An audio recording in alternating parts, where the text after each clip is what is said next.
Welcome.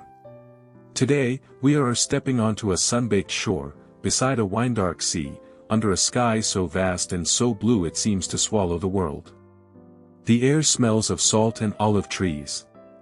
And somewhere, carried on the wind, is the sound of a voice. A poet's voice. A blind man's voice, singing a song that has been sung for nearly 3,000 years. It is a song about a man who wanted nothing more than to go home.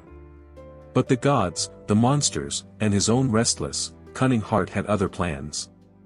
We are opening the Odyssey, the immortal epic of Homer, the oldest and greatest adventure story ever told. Homer is a name that echoes down the centuries, but the man himself is a mystery. Tradition says he was a blind bard, a wandering singer of tales, who lived in the 8th century BCE, somewhere on the coast of Asia Minor. He is credited with creating the two greatest epics of the Western world, the Iliad, the story of the Trojan War, and the Odyssey, the story of the long journey home. But whether Homer was a single person, or a tradition of many poets, no one can say for certain. What is certain is the power of his poetry. These stories were not written down at first. They were memorized and recited, passed down from generation to generation, shaping the very soul of Greek civilization. The heroes of these tales were not just characters, they were models of courage, cunning, and human fallibility. And none was more human, or more compelling, than the man we are about to follow, Odysseus, the man of many twists and turns. The Odyssey is not told in a straight line. It begins, not at the beginning, but in the middle of things. The Trojan War has been over for 10 years. The other Greek heroes have long since returned home. But Odysseus, the clever king of the small, rocky island of Ithaca, is still missing. He is trapped, we soon learn, on the island of the nymph Calypso, a beautiful and powerful goddess who has fallen in love with him and refuses to let him go. He is a prisoner of paradise.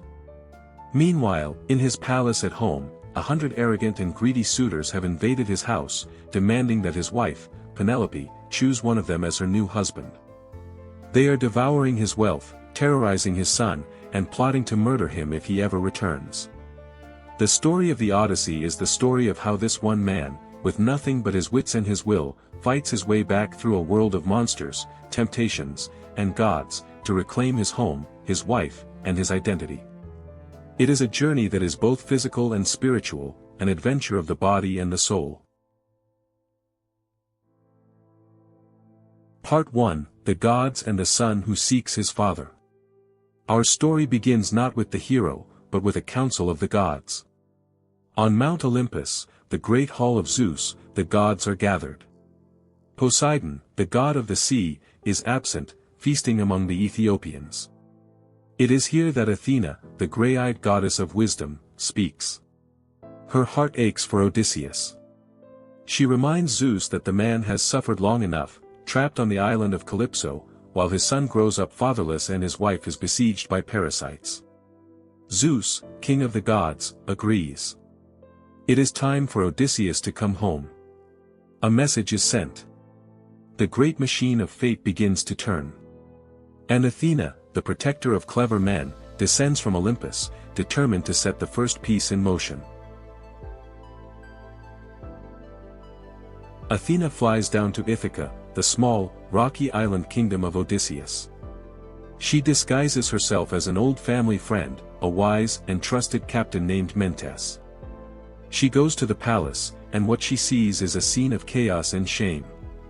The suitors, a horde of arrogant young noblemen, have taken over the great hall. They are feasting, drinking, gambling, and treating the servants like slaves.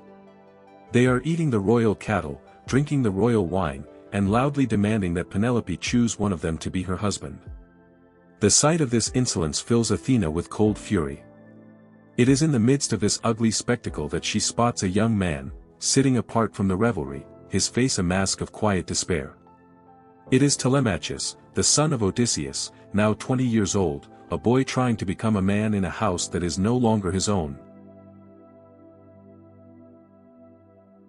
Disguised as Mentes, Athena takes Telemachus aside.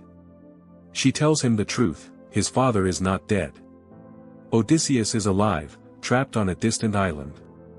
But he will return. And when he does, the suitors will pay for their crimes. She urges Telemachus to be brave, to become the man his father would be proud of. She tells him to do what no other man in the household has dared to do, to call an assembly of the people and denounce the suitors publicly. Then, she commands him to take a ship and sail to the courts of the old kings, Nestor of Pylos and Menelaus of Sparta, to seek news of his father. It is the first, terrifying step on his own journey to manhood. The boy, inspired by the goddess's words, feels a new fire igniting in his heart. The transformation has begun. The next morning, Telemachus calls the assembly. It is the first time in 20 years that anyone has done so. The people are shocked. Telemachus stands before them, a young man no longer hiding in the shadows, and he speaks with a passion and a pain that silences the crowd.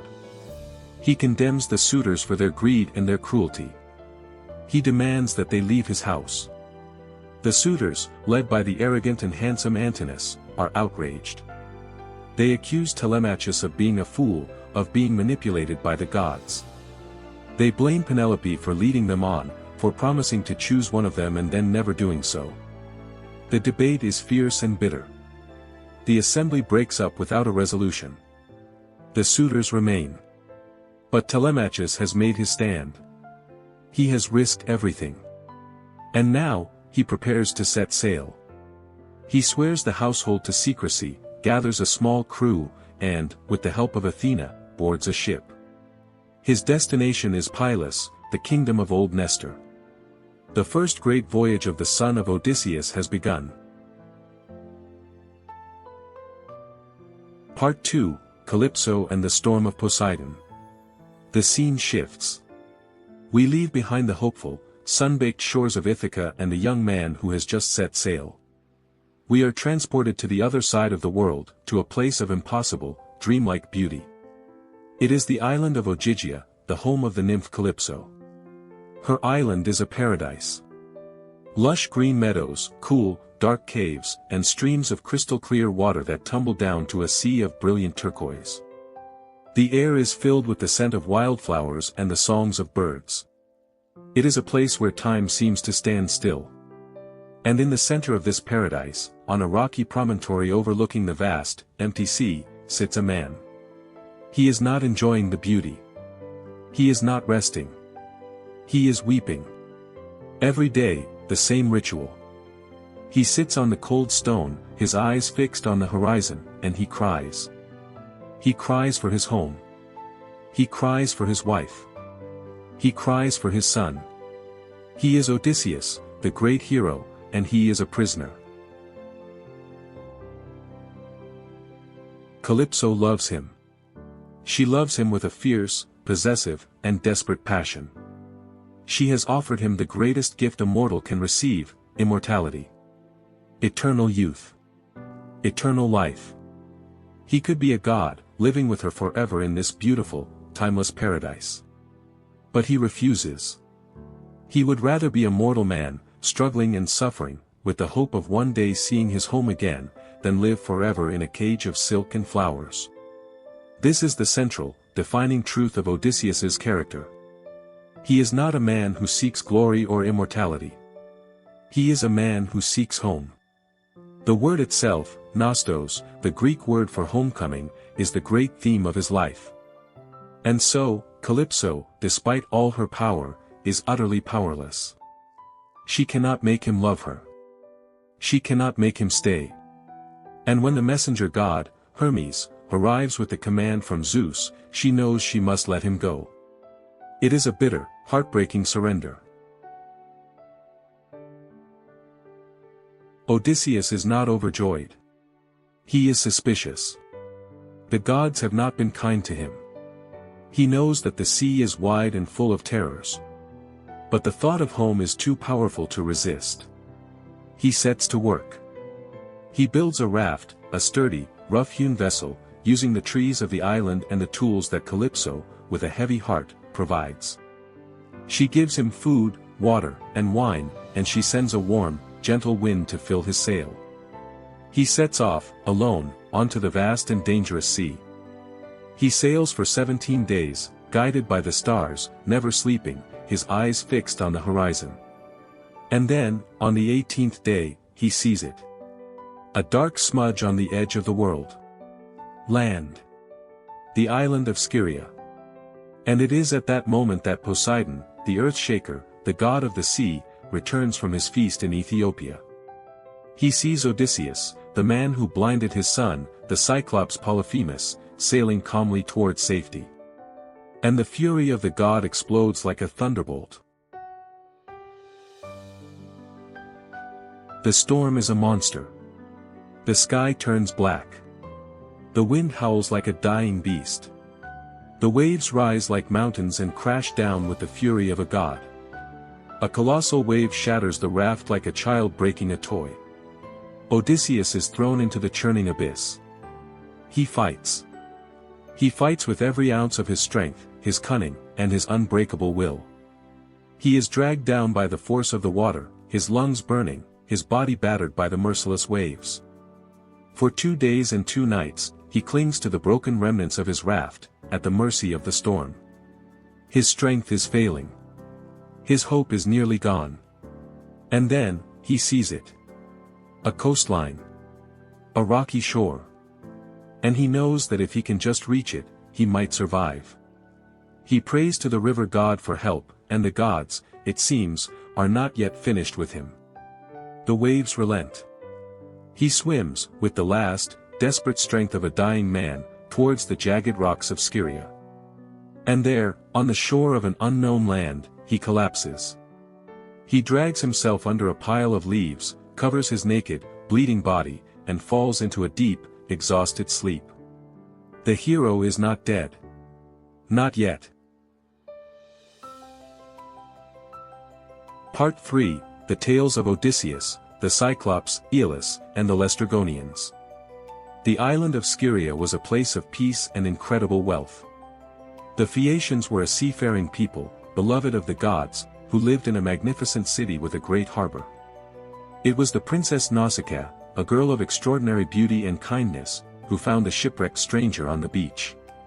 She did not run from his terrifying, salt-caked, and naked appearance.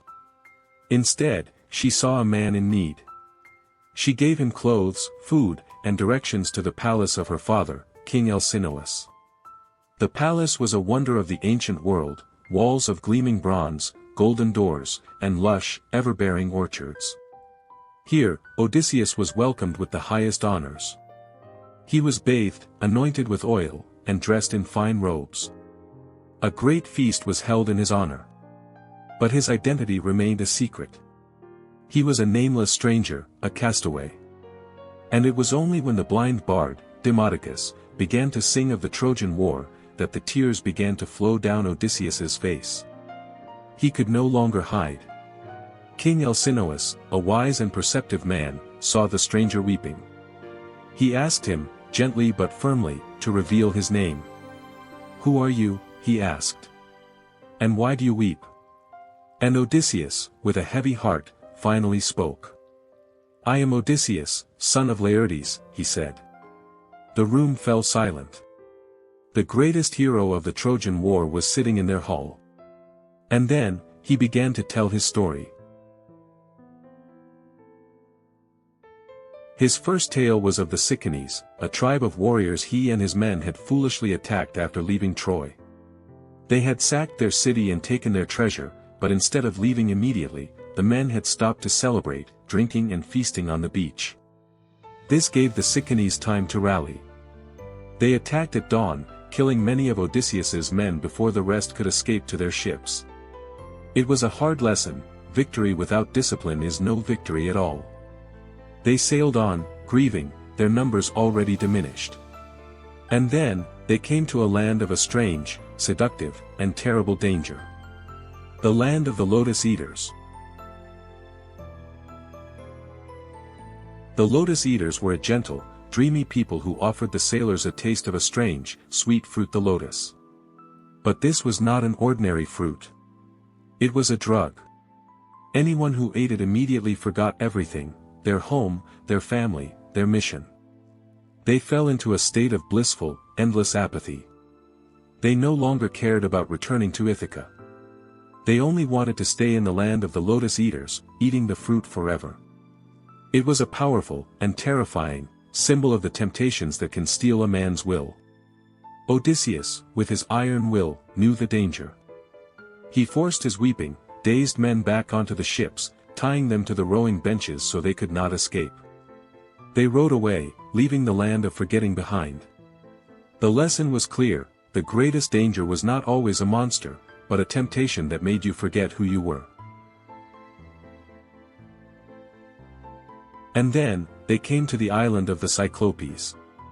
It was a wild, untamed land, full of giant, one-eyed creatures who knew nothing of laws, agriculture, or civilization. They lived in caves, herding their flocks, and they had no fear of the gods. Odysseus, ever curious, took a small party of his best men to explore. They found a massive cave, filled with cheeses, milk, and lambs. It was the home of Polyphemus, the most powerful of the Cyclopes. Against the pleas of his men, who wanted to steal the food and run, Odysseus insisted on waiting for the owner. He wanted to meet this giant. It was a decision that would cost him dearly. When Polyphemus returned, he was a monster of terrifying size, with a single, round eye in the center of his forehead. He rolled a massive boulder in front of the cave entrance, trapping the men inside. Then, he did something that filled them with pure horror. He snatched up two of Odysseus's men, dashed their brains out on the floor, and ate them raw, limb by limb. The men were not guests. They were livestock. Odysseus knew that brute force was useless against such a monster. They could not move the boulder. They could not overpower him. They needed a plan. And Odysseus, the man of many wiles, did what he did best: he used his brain. The next morning, after the Cyclops had eaten two more men and left with his flocks, Odysseus put his plan into action. He found a massive, club-like stake of olive wood. He and his men sharpened one end and hardened it in the fire. Then, they hid it. When Polyphemus returned that night and ate two more men, Odysseus offered him a gift, a bowl of strong, undiluted wine. The Cyclops drank greedily and demanded more. "What is your name?" he asked, his speech slurring. "My name is Nobody," Odysseus replied. And the Cyclops, in his drunken generosity, promised to eat him last. Then, he collapsed into a deep, wine-sodden sleep. The time for action had come. The men heated the great olive wood stake in the glowing coals of the fire until it was red-hot and smoking. Then, with a strength born of pure terror, they lifted it and drove it deep into the Cyclops' single, sleeping eye. The sound that followed was a shriek of agony so loud it echoed across the entire island. Polyphemus writhed in pain, screaming for help. The other Cyclopes came running to his cave, shouting through the boulder. "What has happened? Who is hurting you?" Polyphemus screamed back, "Nobody. Nobody is killing me." The other Cyclopes, hearing this, simply told him to be quiet and left. The genius of the trick was complete. The Cyclops' single eye was destroyed. He was blind. And the men could now escape. The final act of cunning was the escape itself. Polyphemus, now blind, rolled the boulder away from the cave entrance and sat there, feeling with his hands, determined to catch the men as they tried to flee. Odysseus, ever resourceful, tied his men, 3 at a time, to the bellies of the great, woolly rams. Then, he himself grabbed onto the fleece of the largest ram, the leader of the flock, and held on with all his might. As the rams filed out of the cave, the blind Cyclops felt their backs, searching for men riding on top. He never thought to check underneath. The men, clinging to the bellies of the beasts, were carried to freedom. They made it to their ship, and the oars struck the water with a desperate energy. They were safe. But Odysseus's pride was his undoing. As the ship pulled away, he could not resist shouting back at the wounded, furious giant. He taunted him, revealing his true name. "Cyclops," he cried. "If anyone asks who blinded you, tell them it was Odysseus, son of Laertes, sacker of cities." The words were foolish, born of ego and the heat of victory. And they would have devastating consequences. For Polyphemus was not an ordinary monster. He was the son of Poseidon, the god of the sea. The blind Cyclops raised his great arms to the heavens and prayed to his father. He asked for a single, terrible curse, that Odysseus would never see his home again, or, if it was his fate to return, that he would arrive there alone, after years of suffering, to find his house in chaos. The curse was heard. The sea god's fury was now, and forever, against him. And the true, long, and agonizing Odyssey had just begun. Part 4, The Tales of Odysseus, Circe, Hades, and the Sirens. The ship of Odysseus sailed on, a lonely speck on the vast, wine-dark sea. The men were still shaken from the horror of the Cyclops, and the dark shadow of Poseidon's curse hung over them. Their next landfall was a strange and quiet one. It was the island of Aeolus, the god of the winds. Aeolus was a kind and generous host. As a parting gift, he gave Odysseus a great bag made of ox hide. Inside it, tied with a silver cord, he had imprisoned all the storm winds, so that only a gentle, guiding breeze would carry the ship home.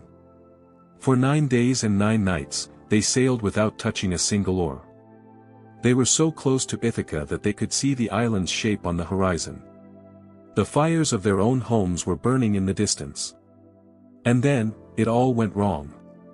Odysseus, exhausted from a vigil of never taking his eyes off the sea, finally allowed himself to sleep. His men, seeing him asleep, began to whisper.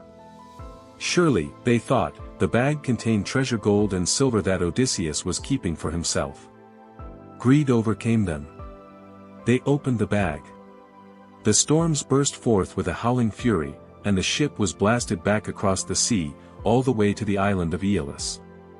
The god, seeing them return, refused to help them again.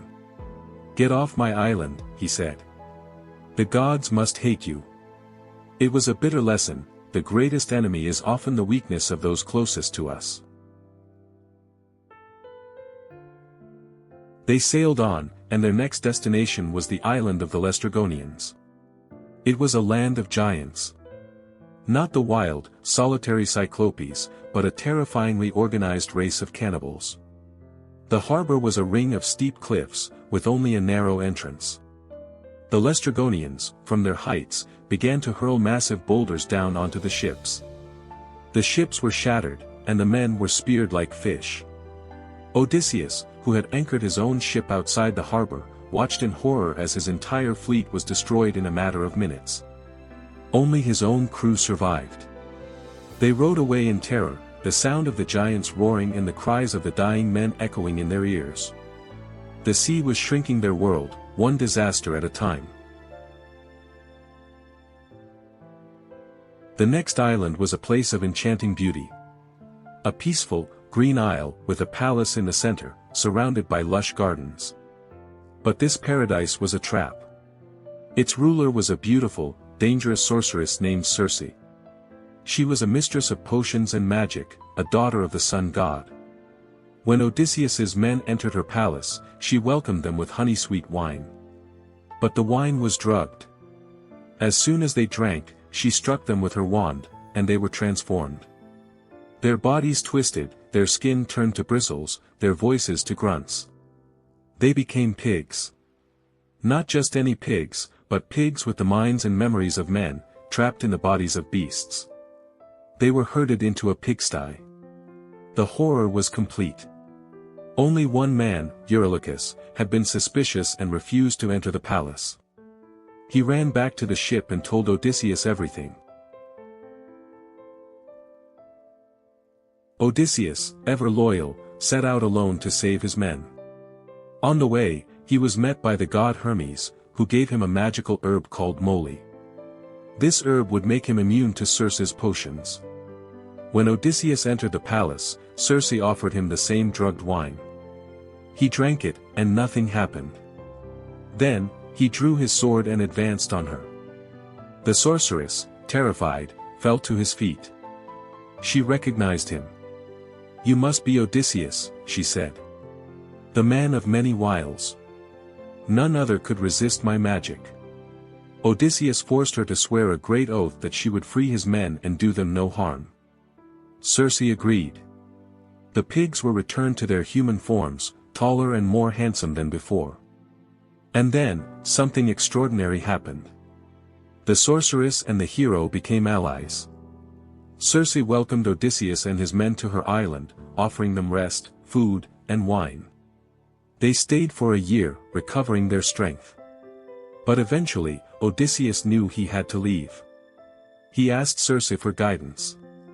She told him that the only way to find his way home was to do the unthinkable. He had to journey to the land of the dead. He had to go to Hades. The journey to the underworld was a descent into pure, primal terror. Guided by Circe's instructions, Odysseus sailed to a dark, desolate shore at the very edge of the world.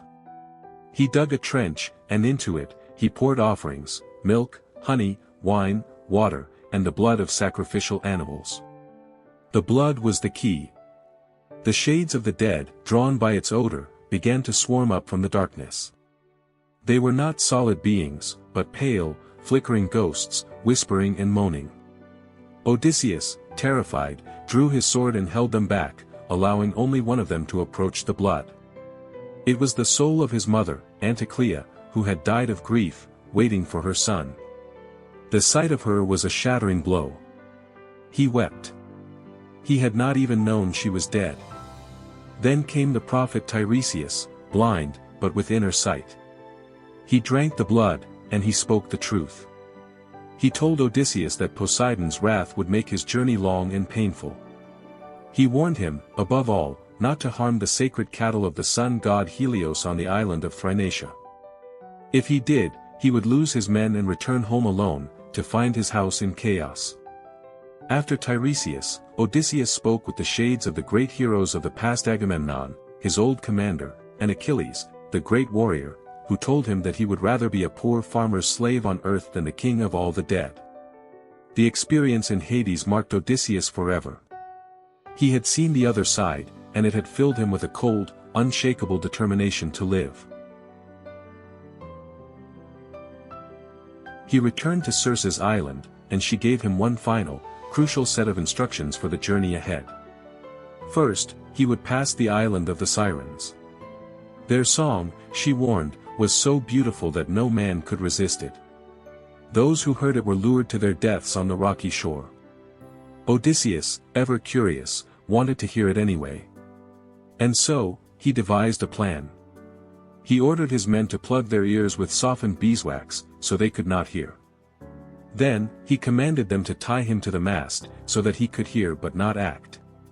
When the ship passed the Sirens' island, the song came floating across the water. It was the most beautiful sound in the world, a song that promised him glory, knowledge, and the answers to all his questions.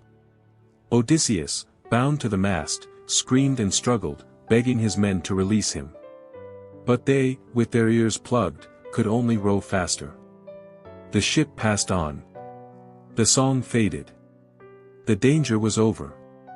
It was a perfect image of the power of temptation, and the strength of restraint. And then, there was the passage between Scylla and Charybdis. On one side of a narrow strait was Charybdis, a vast, whirlpool monster that swallowed the sea and vomited it back out 3 times a day. On the other side was Scylla, a 6-headed monster with razor-sharp teeth, living in a high cliff. Circe advised Odysseus to steer closer to Scylla. Better to lose 6 men, she said, than to lose the entire ship. It was a terrible choice.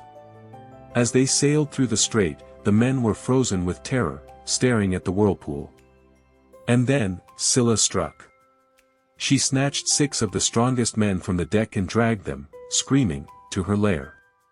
Odysseus called it the most pitiable thing his eyes had ever seen. But the rest of the ship escaped. They had survived. The sea was still full of horrors, but they were still alive. And the worst was yet to come. Part 5, Phrynacia, Calypso, and the Road Home. Odysseus and his men now sailed toward the last great trial of their journey, an island that Circe and Tiresias had named with a somber warning, Phrynacia, the island of the sun. There, under the guard of nymphs, grazed the sacred cattle of the god Helios. The warning was clear. If those cattle were touched, the punishment would be terrible. Odysseus, marked by the prophecies, wanted to pass by without landing. But his men, worn down by exhaustion, hunger, and the unceasing fear of the sea, begged him to allow them at least one night of rest on the shore. Eurylochus, who had once shown such prudence, had now become the voice of their despair. "You kill us with unceasing labor," they cried. "We are only men. We need sleep." Odysseus, with a heavy heart, gave in. But he made them all swear an oath not to touch the cattle of the god. The oath was made. But fate, and hunger, had other plans. For a month, the winds were against them. The ship remained trapped on the island. Supplies ran out. Hunger became an unceasing torment. The men ate birds, fish, whatever they could find. But their stomachs howled. Eurylochus, seeing them all weakening day by day, uttered the words that would condemn them. "Better to die quickly, at sea, than to waste away slowly from hunger," he said. "Let us choose the finest cattle, sacrifice them to the gods, and feast. If Zeus punishes us, at least we will be full in the hour of our death." Hunger conquered fear. One day, when Odysseus withdrew to pray, his men caught several cattle from the sacred herd and slaughtered them. The smoke of the sacrifice rose to the sky. And the sky answered. Helios, the sun god, saw everything. His fury was terrible. He went before Zeus and demanded vengeance. "If you do not punish them, I will go down to Hades and shine among the dead," he threatened. Zeus, the master of the gods, promised that justice would be done. When Odysseus returned to the ship and saw what his men had done, his heart turned to ice. It smelled of roasted meat and doom. They were lost. There was nothing left to do. For 6 days, the men feasted on the sacred cattle, trying to ignore the dark omens. The animal hides moved on their own, and the meat on the spits lowed like a living animal. On the 7th day, the wind stopped. The sea grew calm. The ship set sail. For a moment, it seemed they had escaped. Then, the sky turned black. The storm sent by Zeus was like the end of the world. The wind howled. The waves rose like mountains. Thunderbolts split the sky. A lightning bolt struck the ship directly. The mast collapsed. Odysseus saw, with his mind's eye, the end of everything. One by one, his men were torn from the deck and swallowed by the abyss. Their cries were lost in the roar of the sea. Odysseus, clinging to a beam, was carried by the waves. He saw, in the distance, the ship shattered like a walnut shell. All his men were dead. The prophecy of Tiresias had been fulfilled. He was alone. 9 days he floated on the sea, clinging to the remnants of the ship. On the 10th day, the waves threw him onto a strange shore. It was Ogygia, the island of the nymph Calypso. There, in her beautiful cave, she found him and nursed him back to health. And there she kept him, for 7 years, offering him immortality, eternal youth, and a love without end. But he wept every day on the shore, his eyes turned toward the sea. And so his story, as told before the Phaeacians, ended exactly where the epic had begun, with a man alone, on a beautiful island, longing for home. Part 6, The Return to Ithaca and the Recognition. The Phaeacian ship crossed the sea in a single night, guided by a supernatural speed. When dawn began to lighten the sky, the sailors deposited Odysseus, asleep, on a rocky, mist-covered shore. They did not wake him. They unloaded the rich gifts King Alcinous had given him and departed, leaving him alone. When Odysseus awoke, he did not recognize his own land. The mist was thick and enveloping. He believed, for a moment, that the Phaeacians had abandoned him on a foreign island. But Athena, his protector, dispersed the mist with a wave of her hand. And then, he saw the rocky coast, the olive-covered hills, the sheltered harbor. It was Ithaca. After 20 years, Odysseus, the king, was home. He fell to his knees and kissed the earth. But joy could not last. Danger was still there. Athena appeared to Odysseus, revealing her divine form. She told him the truth: his palace was full of suitors, 100 arrogant men devouring his wealth and besieging his wife. If he returned as king, he would be killed on the spot. Cunning was needed. Athena transformed him into an old, decrepit beggar, with wrinkled skin, thinning hair, and dirty rags. It was a perfect disguise. No one would recognize him. Under this appearance, Odysseus would study his enemies, test his friends, and prepare the great blow. Athena then directed him to the hut of a man she knew to be loyal, Eumaeus, the swineherd. The humble pig shepherd was one of the few souls in Ithaca whose heart had not been corrupted by the greed of the suitors. Eumaeus, without knowing who the stranger was, received him with the ancient hospitality of Greece. He gave him food, wine, and a place by the fire. The two talked at length. Odysseus, playing his role as a beggar, told stories of war, of his wandering life, and of a king he had once known, a king named Odysseus, who was returning home. Eumaeus, skeptical, did not allow himself to believe. Too many lying beggars had come to the palace telling the same story, only to receive a piece of bread. But something about this old man was different. A quiet dignity. A gaze that seemed to see everything. Eumaeus gave him the best pieces of meat, and at night, he covered him with his own cloak. His hospitality was pure, untainted by self-interest. He was exactly the kind of man Odysseus was looking for. Meanwhile, Telemachus was returning home. Athena, ever present, had warned him not to return directly to the palace, but to go first to the hut of Eumaeus. There, son and father met, although Telemachus did not know that the old beggar before him was the very man he had searched for across seas and lands.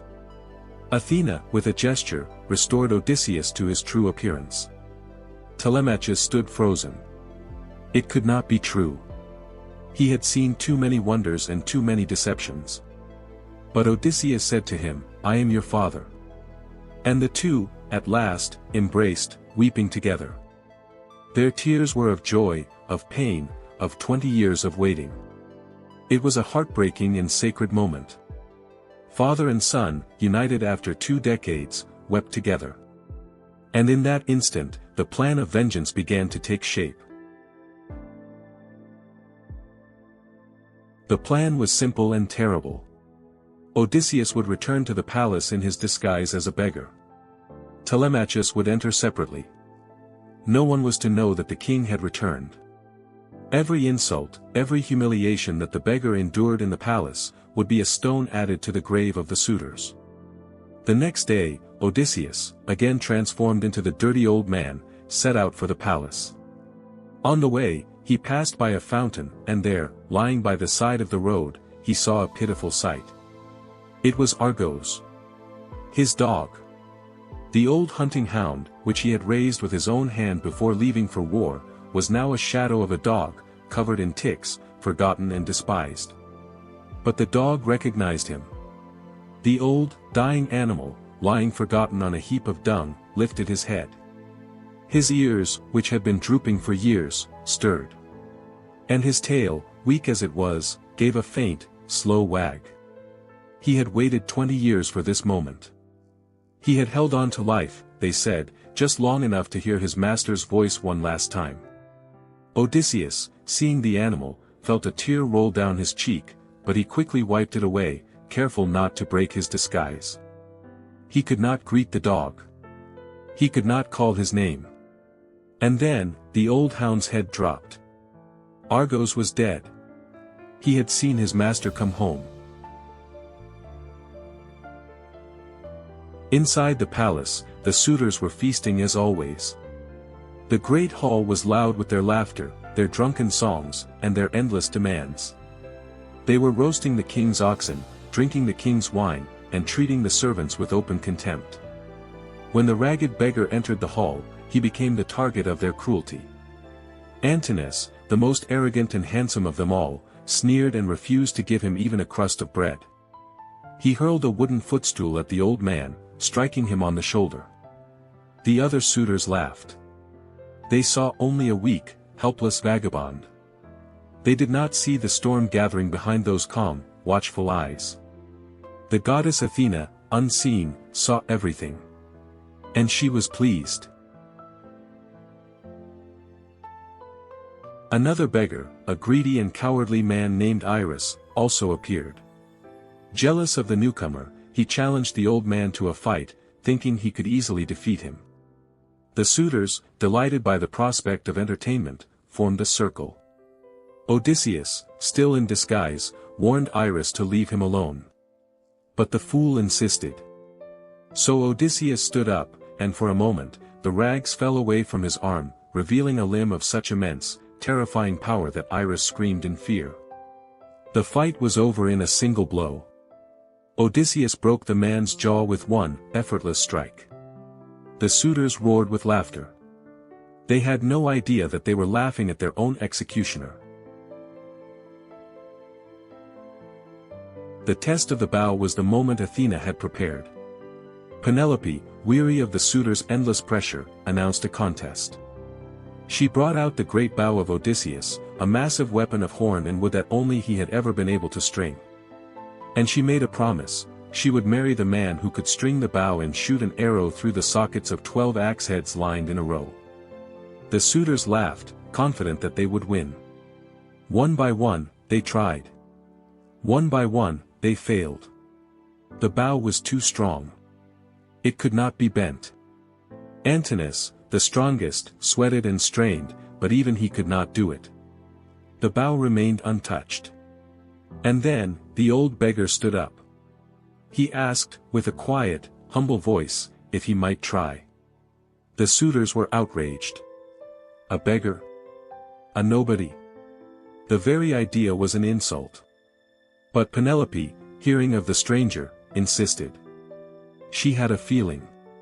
She did not know why, but she had a feeling. Odysseus took the bow. He examined it, turning it over in his hands, as if he were a craftsman, checking for cracks. The suitors watched, sneering, waiting for his failure. Then, with a calm, almost casual motion, he strung it. It was as easy for him as a musician stringing a lyre. The suitors were stunned. The room fell silent.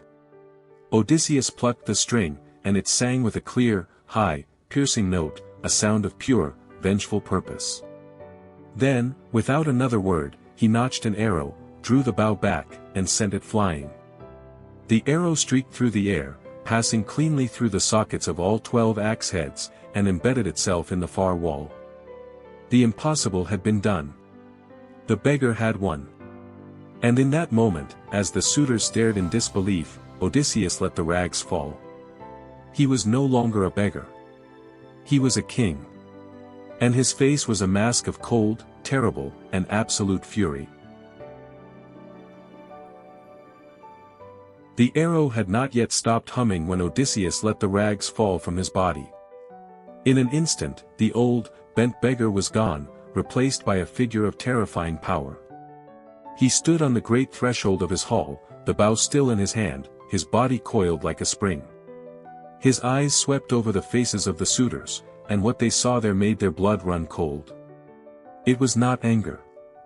It was something far more frightening. It was certainty. The certainty of a man who had suffered for 20 years and was now, finally, standing before the men who had tried to destroy his world. They were not enemies. They were already dead. The first arrow flew before anyone could even scream. It struck Antinous, the most arrogant of them all, straight through the throat as he was raising a golden cup to his lips. The cup shattered. The man crumpled. And the hall erupted into chaos. The suitors screamed, drew their swords, and charged. But the hall was a trap, and they were caught inside it. Odysseus fought like a lion. With each arrow, a man fell. Telemachus, his son, stood beside him, spear in hand. Eumaeus, the loyal swineherd, and the cattleherd Philoetius, fought at their side. The enemies tried to flee, but the doors had been locked. They tried to reason, to beg, to offer repayment. But Odysseus was beyond reason. This was not justice. This was judgment. One by one, the greedy, arrogant young men fell, until the great hall was a scene of utter carnage. The final one to be dealt with was the singer, Phemius, and the herald, Medon, who were spared because they had served the household under duress. The rest were not so fortunate. The palace was cleansed. The traitors among the maids were hanged. The blood of the guilty soaked into the stone floor. Penelope was asleep when it happened. The faithful nurse, Euryclea, woke her, her old face alight with joy. "The king has returned," she whispered. "He has killed the suitors." But Penelope did not believe her. She had been deceived too many times. She had hoped too often. She came down to the great hall, her face pale and her heart guarded. She saw the man, covered in blood and grime, standing among the bodies. He was her husband, but he looked like a stranger, a warrior from the past. She could not be sure. And so, the queen tested the king. She turned to the nurse and said, in a clear voice, "Euryclea, move the bed out of the royal chamber. Prepare a bed for this man." It was a trap. The bed could not be moved. It had been carved from a living olive tree, its roots still planted deep in the earth. And Odysseus, hearing her words, exploded with a sudden, anguished fury. "Who has moved my bed?" he cried. "That bed was built by my own hands from a great olive tree. No one on earth could move it." It was the sign Penelope had been waiting for. The one secret that only her true husband could know. Her face, which had been a mask of stone, broke. She ran to him, and threw her arms around him. They wept together, holding each other. After 20 years, the king and queen of Ithaca were finally reunited. The poem says that night, Athena held back the dawn, so they could stay in each other's arms a little longer. The slaughter of the suitors was not the end of the story. The families of the dead men rose up, demanding vengeance for their slaughtered sons. A great mob gathered, armed and furious, ready to storm the palace. The civil war was about to begin. But Athena, the gray-eyed goddess of wisdom, intervened. She descended from Olympus and stood between the warring factions. Her voice, like a clarion call, silenced the crowd. "Stop this fighting," she commanded. "The will of Zeus has been done. Let there be peace." And the people, hearing the voice of the goddess, felt their fury drain away. A treaty was made. The bloodshed was over. Odysseus was king once more, and the long, terrible curse of Poseidon was finally spent. He had paid the price. He had endured. And now, he could finally rest. The story of the Odyssey is not just the story of a man who fought monsters and sailed the seas. It is the story of a man who fought to remember who he was. Every temptation, every danger, every beautiful, seductive trap on his journey was an attack on his identity. The lotus eaters tried to make him forget. Circe tried to make him a beast. Calypso tried to make him a god. The Sirens tried to lure him to his death with false promises. But through it all, Odysseus held on to the one thing that could not be taken from him, the memory of his home. The image of his wife, weaving by the fire. The face of his son, growing up without him. The rocky, unforgiving shore of Ithaca. He was not the strongest hero, nor the bravest. But he was the most human. And his greatest strength was not his sword arm, but his mind, and his heart. His endless, aching, and ultimately unbreakable love for the people he had left behind. I am Melesias. This has been the story of the Odyssey, as I have understood it. Thank you for listening. If this long and beautiful journey through the ancient world has moved you, please subscribe. And remember, no matter how far you wander, no matter what monsters you face, the road home is always worth fighting for. Until next time.